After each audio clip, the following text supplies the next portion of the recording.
Sur instruction donc de son Excellence, Monsieur le Président de la République Macky Sall, répercuté par le Premier ministre Amadou Ba, nous avons tenu cette réunion nationale préparatoire au Gamou de Ndiassane de l'édition 2022.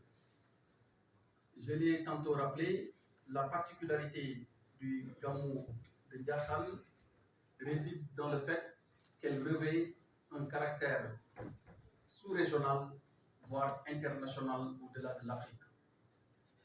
À chaque fois que le Gamou se profile à l'horizon, nous enregistrons des arrivées massives venant des pays limitrophes.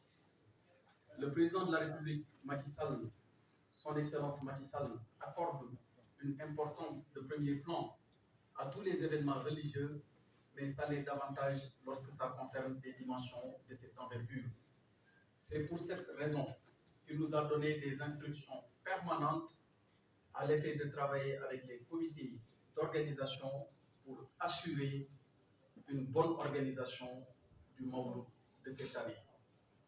Sur ce chapitre, je voudrais dire que les échanges qui ont eu lieu entre les membres du comité d'organisation et les différents services de l'État sous la coordination du gouverneur de Thiès ont permis de noter des avancées significatives dans les différents besoins qui ont été exprimés. Pour le surplus, la réunion d'aujourd'hui a permis d'en assurer une parfaite prise en charge. Le président de la République, son Excellence Macky Sall, accorde une place importante à la religion et cela ne date pas d'aujourd'hui. Pour rappel, depuis qu'il avait en charge les ministères de l'énergie, de l'hydraulique et même de l'intérieur, avant d'arriver à la primature, il est rare qu'on se déplace dans un foyer religieux sans qu'on nous rappelle que le président de la République, Macky Sall, à l'époque où il était ministre, a été à l'origine d'importantes réalisations dans ces domaines. Cela témoigne, une fois de plus, si besoin en était encore, de l'intérêt, mais aussi de toute l'attention qu'il accorde à nos familles religieuses ainsi qu'à leurs chefs.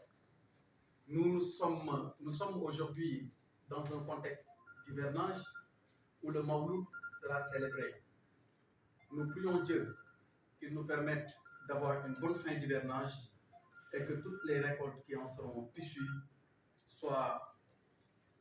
le soient pour le bonheur de toutes les populations sénégalaises.